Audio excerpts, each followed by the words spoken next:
جمعۃ المبارک ادا آپ مدینہ والی سرکار سے، سرکار دو عالم صلی اللہ علیہ وسلم سے پوچھیں، یعنی آپ کی احادیث مبارکہ پڑھیں تو پھر پتہ چلے گا ہم کیا ہیں، ہمیں کیا کہا گیا ہے۔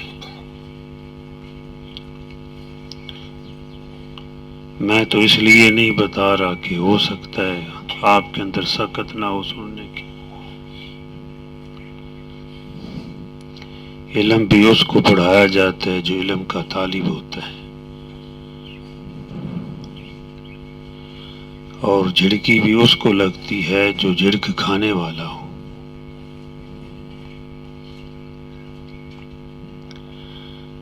بزرگ ڈانٹ اس کو دیتے ہیں جو ڈانٹ کے قابل ہو، ورنہ منہ ہی پھیر لیا جاتا ہے، چلو چھوڑو یار۔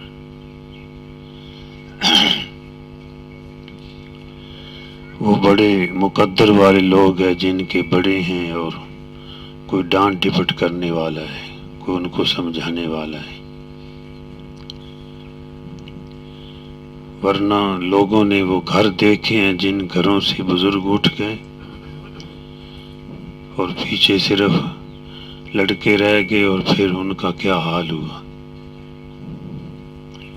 نہ ماں ہے نہ باپ ہے، اور سب کا اپنا اپنا ایک راستہ ہے۔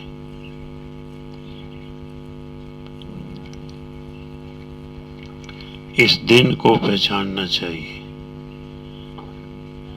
یہ دن اللہ پاک نے ہمیں نعمت کے طور پر عطا فرمایا ہے۔ یہ دن میرے بھائیوں، دوستوں، بزرگوں، عبادت کے لیے اللہ پاک نے ہمیں عطا فرمایا ہے، اور ہم اس دن کرتے کچھ نہیں ہیں۔ مسجد میں جو جاتے ہیں وہ بیچارے بھی جب خطبہ شروع ہونے لگتا ہے تو دوڑتے ہیں، اور پھر اللہ معاف فرمائے، اللہ معاف فرمائے۔ مفتی تقی عثمانی صاحب دامت برکاتہ فرمانے لگے، مسجد سے باہر اس طرح جمعہ کی نماز کے بعد بھاگتے ہیں جیسے کوئی جیل سے نکلتا ہے، پتہ نہیں کیا ہو گیا ہے کہ اتنی دوڑ چلتی۔ مسجد میں آتے ہوئے پاؤں اٹھ نہیں رہے، ایسا آ رہے ہیں، کبھی چلو ابھی جاتے ہیں ابھی جاتے ہیں۔ جب مسجد میں ہے تو پاؤں بھاگتے ہیں، لیکن یہ دن ہی اللہ پاک نے ہمیں عبادت کے لیے عطا فرمایا۔ بہتر ہے کہ زوال کے بعد کوئی کام نہ ہو دنیا کا، اگر وہ بھی نہیں ہے جب اذانیں شروع ہو جائیں پھر تو کام حرام ہے، جو کرتا ہے اس کی مرضی ہے، اس کے ہاتھ حرام میں مبتلا ہیں، بالکل برکت نہیں ہوگی۔ جب اللہ پاک نے منع فرما دی ہے، واذر البیع، کہ اب اپنے کاموں کو چھوڑ دو، تو جب منع کر دیا ہے اب کوئی کرے گا تو فرمایا یہ حرام میں مبتلا ہے۔ ہاں جب جمعۃ المبارک ادا ہو جائے تو پھر اللہ پاک خود اجازت دیتے ہیں، وابتغوا من فضل اللہ، جاؤ اللہ کے فضل کو ڈھونڈو۔ لیکن پھر بھی فرمایا واذکروا اللہ کثیرا، کہ اللہ کو کثرت کے ساتھ یاد رکھنا، اس کا ذکر کرو۔ مسلمان جہاں بھی جائے اللہ کا نام ضرور لے، کسی مجلس میں بیٹھے، کسی مقام پہ جائے، ہر مقام پہ یہ اللہ کا نام لینے والا ہو، ہر کام میں یہ اللہ کا نام لے، جب کام تمام ہو جائے پھر بھی اللہ کا نام لے، الحمدللہ۔ تو ایک میری یہ درخواست ہے، دعوت ہے، بھائی جمعۃ المبارک کا خوب خیال رکھے کریں۔ علماء نے قرآن و حدیث کو سامنے رکھ کر یہ بات فرمائی ہے کہ جس کا دن جمعۃ المبارک کا دن نیکیوں کے ساتھ گزرے گا، اس کا پورا ہفتہ نیکیوں کے ساتھ گزرے گا۔ اور جب جمعۃ المبارک کا وقت ہو جائے، یعنی اذان ہو جائے، جو اپنے کام کو چھوڑ دے گا، نہیں کرے گا، اللہ اس کے کام بنائے گا اور پورے ہفتہ دیکھے گا کہ اس کے کام آگے آگے ہوں گے، ہوتے چلے جائیں گے، راستے بنتے چلے جائیں گے۔ ورنہ کتنے لوگ ہیں جو کہتے ہیں کھانے کا وقت بھی نہیں ہے، کھانے کا کیا کہتے ہیں، مرنے کا وقت نہیں ہے۔ مرنا تو ہے، وہ تو فرشتہ نہیں چھوڑے گا، چاہے وقت ہے یا نہیں ہے۔ ہاں اللہ احترام کرتے کسی کا، علیحدہ بات ہے۔ جیسے سیدنا ابراہیم علیہ السلام کے پاس ملک الموت آئے، بعض کا یہ بھی احترام ہوتا ہے، اس طرح بھی کیا جاتا ہے۔ فرشتے نے کہا کہ میں جان لینے کے لیے آیا ہوں، تو سیدنا ابراہیم علیہ السلام نے فرمایا کہ اللہ جل جلالہ سے عرض کرو کہ دوست کی جان لیتا ہے۔ خلیل تھے نا، خلیل اللہ، لا الہ الا اللہ، ابراہیم خلیل اللہ۔ تو فرشتہ جا کے، حالانکہ فرشتہ پوچھتا تو نہیں ہے، انبیاء علیہ السلام سے پوچھتے ہیں، تو جا کے عرض کیا کہ آپ کے خلیل تو یہ عرض کر رہے ہیں کہ اے اللہ، دوست اپنے دوست کی جان تو نہیں لیتا، میں آپ کا دوست ہوں، مطلب یہ۔ تو اللہ پاک نے پیغام بھیجا کہ جاؤ میرے خلیل کو کہو، کوئی دوست اپنے دوست کو ملنے سے بھی تو انکار کو نہیں کرتا۔ یہ موت جو ہے، یہ تو مجھ سے ملنے کا ایک پل ہے، ایک دروازہ ہے۔ تو سیدنا ابراہیم علیہ السلام کے پاس پھر فرشتہ آیا، اس نے عرض کیا تو فرمایا ٹھیک ہے بھائی، حاضر ہوں، میں تو ملنے کے لیے تیار ہوں۔ در حقیقت جو دنیا سے جاتا ہے وہ اللہ کے پاس جاتا ہے۔ اللہ پاک خود فرماتے ہیں کل من علیہا فان، کل نفس ذائقۃ الموت ثم الینا ترجعون، کہ ہر جی نے موت کا ذائقہ چکھنا ہے، لیکن ثم الینا ترجعون، تم نے کہیں کسی جنگل میں نہیں جانا، کسی غیر کے پاس نہیں جانا، اللہ پاک فرماتے تم نے ہمارے پاس آنا ہے۔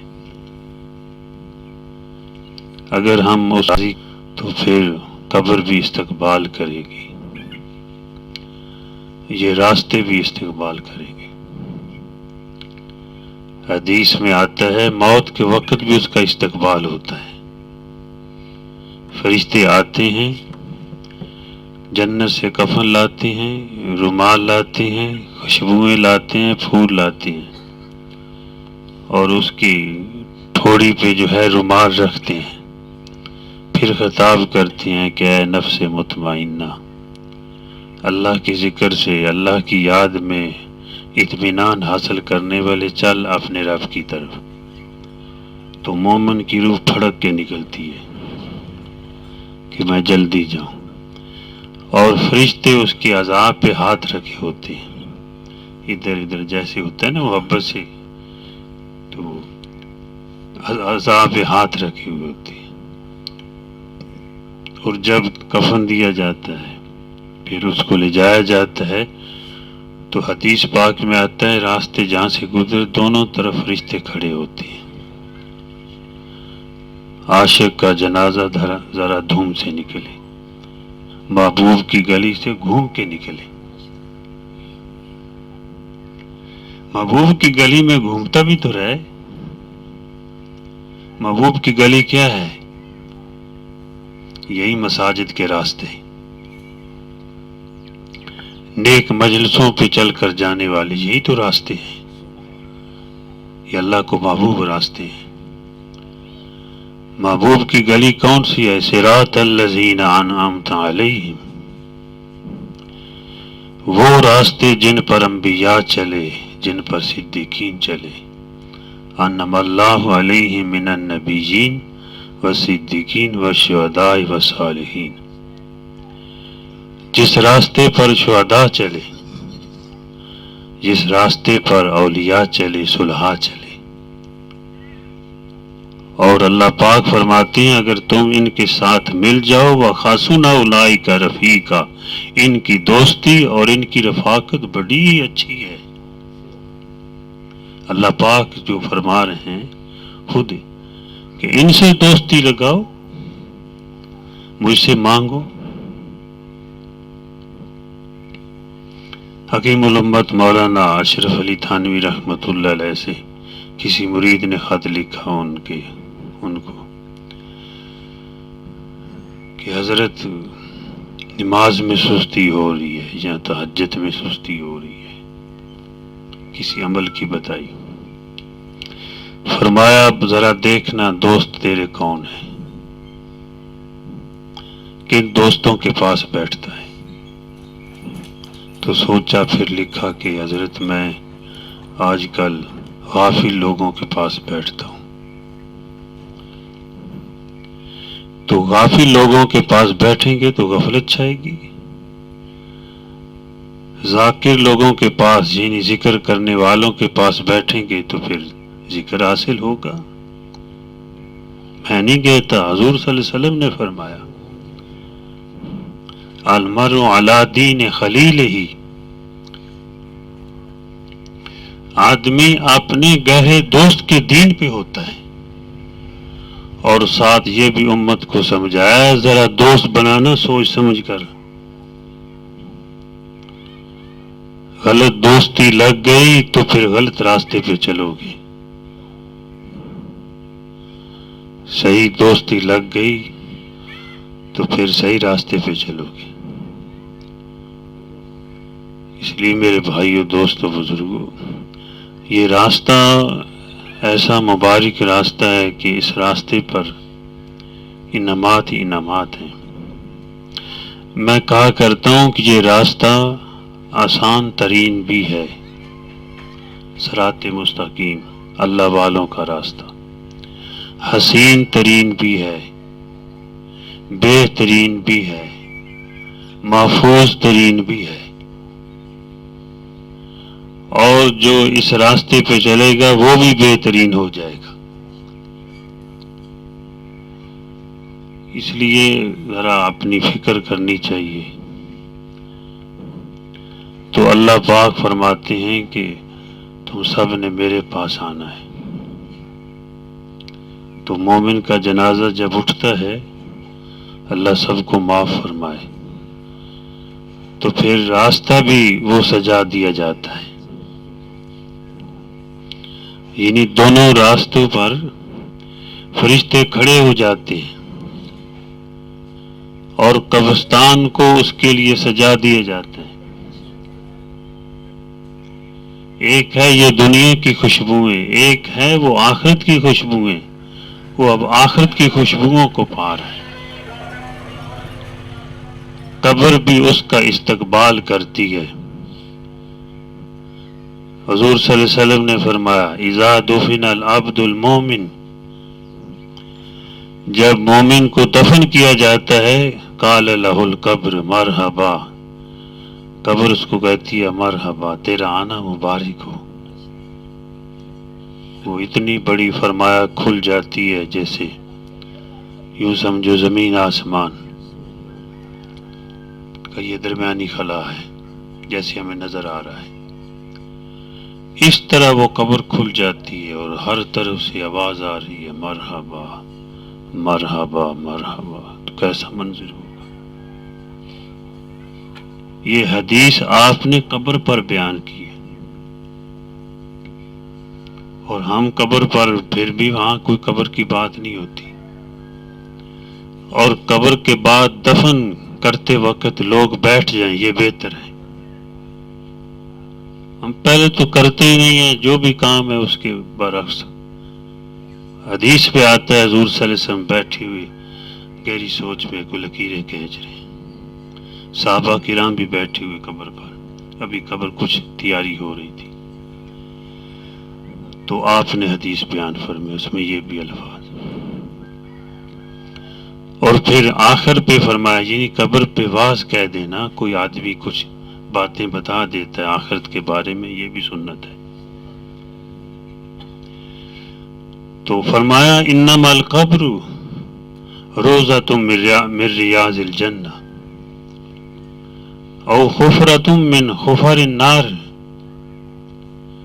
فرمایا اس قبر کو مٹی کا ڈھیر نہ سمجھو، یہ جنت کے باغوں میں سے باغ ہے یا جہنم کے گڑھوں میں سے گڑھا ہے۔ آپ نے یہ بات قبر پر بتائی ہے، تو وہاں پر بھی آخرت کی بات ہو، اپنی قبر کو بھی آدمی یاد کرے، بھی جانا ہے ایک دن۔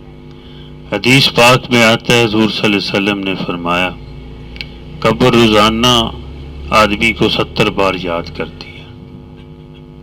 چلو 70 بار نہیں، 7 بار نہیں، ایک بار تو کسی وقت اپنے ٹھکانے کو یاد کر لینا چاہیے۔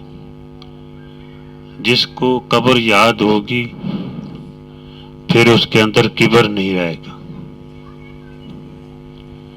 جس کو قبر یاد ہوگی پھر اس کے اندر فخر نہیں ہوگا،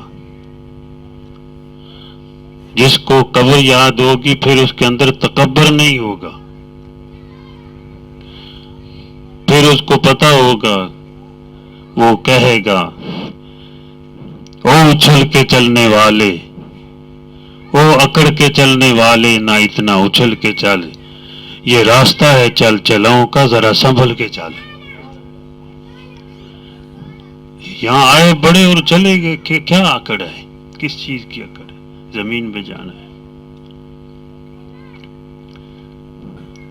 وہ کسی نے کہا کہ نقلی گھر کو گھر کہیں، اصلی گھر کو گور، گور قبر کو کہتے ہیں، نقلی گھر کو گھر کہیں، اصلی گھر کو گور، ہم تو اپنے گھر چلے لوگ بچائیں شور، جانے والا تو اپنے آخرت کے گھر کی طرف جا رہے، لیکن لے جانے والوں کی یہ التجا ہونی چاہیے کہ وہ اس کا آخرت کا گھر بہتر ہو جائے، دعا ہو ان کے لیے، اصالہ ثواب کرتا رہے۔ جنازہ ہے پھر بھی قبرستان میں کبھی جا کر زیارت قبور کرنا، یہ بھی سنت ہے، لیکن سنت کے مطابق کیا جائے۔ آدمی جائے السلام علیکم یا اہل القبور، اے قبر والو السلام علیکم۔ آپ نے یہ بھی فرمایا یغفر اللہ لنا ولکم، اللہ تمہیں بھی معاف کرے ہمیں بھی معاف کرے، وانتم سلفنا، تم پہلے آ گئے، ونحن بالاثر، ہم تمہارے پیچھے پیچھے آ رہے ہیں۔ کوئی جا رہا ہے اور پھر کوئی جانے والا ہے۔ اللہ اکبر، کوئی آ رہا ہے کوئی جا رہا ہے، ساقی کی نوازش جاری ہے، میخانہ وہی رہتا ہے، مہمان بدلتے رہتے ہیں۔ یہ جہاں جتنے بھی آئے اور پتہ نہیں ان گھروں میں، ان گلیوں میں، ان سڑکوں پہ کون کون چل کے گئے، اس لیے جو ہے وہ آخرت کو یاد کیا جائے اور جانے والے سے یہ سبق حاصل کیا جائے۔ جس دن بھائی یاسین صاحب مرحوم ان کی قبر پہ ہم بیٹھے تھے، وہاں پہ بات سمجھ آ گئی ہے۔ قبر پہ یہ نہیں جو کام لگے ہوئے ٹھیک ہے، بے شک دوسرے بیٹھ جائیں آرام سے، کو پڑھنا ہے تو اپنی حد تک، یہ بھی نہیں ہے وہاں کو اور شروع ہی نہیں کی، ہم کرتے ہیں، پہلے تو عمل نہیں کرتے، کرتے ہیں پھر ہم سے خراب کراتا ہے. خلاف سنت عمل کرنا پھر اللہ کو پسند نہیں ہے. یاد رکھیں، جو طریقہ حضور صلی اللہ علیہ وسلم کے خلاف ہوگا آدمی سمجھے گا کہ میں عبادت کر رہا ہوں. حدیث سے یہ معلوم اور مفہوم ہوتا ہے، وہ عبادت پکڑ کے اس کے منہ پہ مار دی جاتی. جا لے جا، تو میرے محبوب کے طریقے کے خلاف کیا ہے. میری عبادت کرنی ہے تو میرے محبوب کی غلامی میں کر، نہ اپنی من مانی کر، نہ غیر کی مرضی کر. اللہ کی بندگی کر، حضور کی غلامی کر. بندگی اللہ کی ہو، غلامی حضور کی ہو، پیروی حضور کی ہو، تب عبادت قبول ہے، ورنہ کوئی قبول نہیں ہے. تو وہاں میں بیٹھا ہوا تھا تو ایک ساتھی قبر پہ بیٹھا ہوا تھا. پکی قبر تھی. ویسے تو کچی قبر بنانا یہ سنت ہے، ویسے کوئی اپنی تختی لگا دیتا ہے نشانی کے طور پہ، وہ ٹھیک ہے لگا لے. تو وہ آدمی بھائی بیٹھا ہوا تھا، اس کو بیچارے کو نہیں پتا تھا. میں تو یہی کہوں گا نہیں پتا ہوگا. تو میں نے ایک لڑکے کو کہا کہ جاؤ ایسا سا دوسرا نہ سنے، اس انداز سے میں نے کہا بھئی ہم مسئلہ بتائیں کہ کسی کی عزت کیوں خراب کریں. یہ بھی ہے بعض دفعہ ہم دیکی کی بات کرتے نہیں، کرتے ہیں تو دوسرے کو ذلیل کر دیتے ہیں. یہ بھی طریقہ ٹھیک نہیں ہے. دین کی بات دین کے مطابق صحیح نیت سے ہو، دوسرے کی خیر خواہی میں ہو کہ یہ اس گناہ سے بچ جائے. تو میں نے ایک ساتھی کو کہا کہ جاؤ آہستہ سے جاؤ ان کے پاس جا کر بتاؤ کہ حضور صلی اللہ علیہ وسلم نے قبر پر بیٹھنے سے منع فرمایا ہے، کہ قبر پر بیٹھنا انگیارے پر بیٹھنے سے آپ نے فرمایا سخت ہے. ایک آدمی انگیارے پہ بیٹھے تو کیا اچھلے گا کہ نہیں؟ کیا ہوگا اس کے ساتھ؟ جل جائے گا. فرمایا اس سے بھی زیادہ سخت ہے. قبر کا بھی احترام سکھایا گیا ہے. ہم تو زندہ کا احترام نہیں کرتے،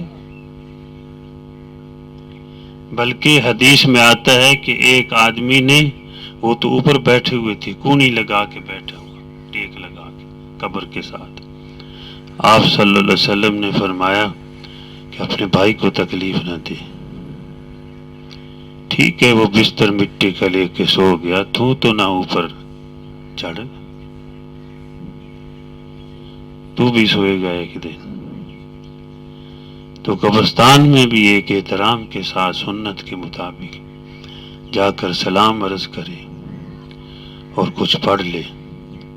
چلو بزرگوں نے کچھ صحابہ کرام سے بھی وارد ہے، ملتا ہے.